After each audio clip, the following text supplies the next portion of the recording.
കോഴിക്കോട് കടപ്പുറത്തിന്റെ തിരമാലകളെ പ്രവാചക പ്രകീർത്തനത്തിന്റെ പ്രബുല്ലമായ വചന സൗകുമാര്യം കൊണ്ട് മലയാള മനസ്സിൽ പ്രവാചക ഇഷ്കിന്റെ തേന്മടയുടെ നിനാവ് തീർത്തുവെച്ച മലയാള ഭാഷയുടെ തുഞ്ചത്തെടുത്തച്ഛനെ പോലെ മലയാള ഭാഷയുടെ സൗകുമാര്യ പ്രഭാഷകന് എന്റെ പ്രിയപ്പെട്ട ബഹുമാനപ്പെട്ട അബ്ദുസ്സമദ് സമദാനി സാഹിബിനെ അദ്ദേഹത്തിന്റെ വാക്കുവിലാസത്തിന് മുമ്പിൽ അദ്ദേഹത്തിന്റെ പ്രവാചക പ്രകീർത്തനത്തിന് വേണ്ടി സമർപ്പിച്ചു കൊടുത്ത ആ വാക്കുവിലാസത്തിന്റെ വൈഭവ വൈദഗ്ധ്യത്തിന്റെ മുകളിൽ ഞാൻ എന്റെ ചെറുപ്പകാലങ്ങളിൽ വാക്കിയാത്ത് സ്വാനിഹാത്തിലേക്ക് യാത്ര ചെയ്യുമ്പോ ഞാൻ ഇവിടെ വെച്ചൊരു പ്രഭാഷകൻ എന്ന രീതിയിലല്ല, എപ്പോഴും അംഗീകരിച്ചു പോകുന്ന മനസ്സുകൾക്കാണ് അല്ലാഹു ഉയർച്ച നൽകുക.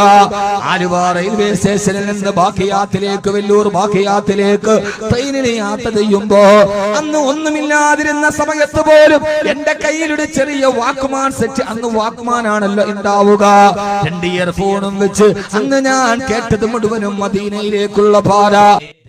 ആലുവ റെയിൽവേ സ്റ്റേഷനിൽ നിന്ന് കാട്ട്പാടി വരെ യാത്ര ചെയ്യുമ്പോഴും അന്നത്തെ ട്രെയിൻ യാത്രയിലെ ഏറ്റവും വലിയ സന്തോഷത്തിന്റെ വർത്തമാനം ആ മദീനയിലേക്കുള്ള പാതയായിരുന്നു.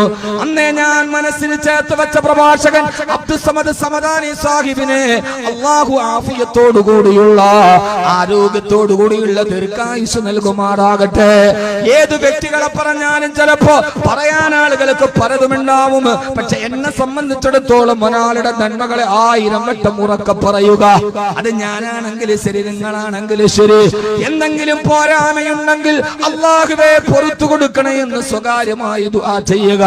അത് എന്നോടാണെങ്കിലും നിങ്ങളോടാണെങ്കിലും അങ്ങനെയാവണേ. അത് നമ്മുടെ മനസ്സിന്റെ സൗകുമാര്യമാണ്. ഒരുപാട് നേതാക്കൾ നമുക്കില്ല, ഒരേ ഒരു ലീഡർ, ഒരേ ഒരു ഗൈഡ്, ഒരേ ഒരു വഴികാട്ടി.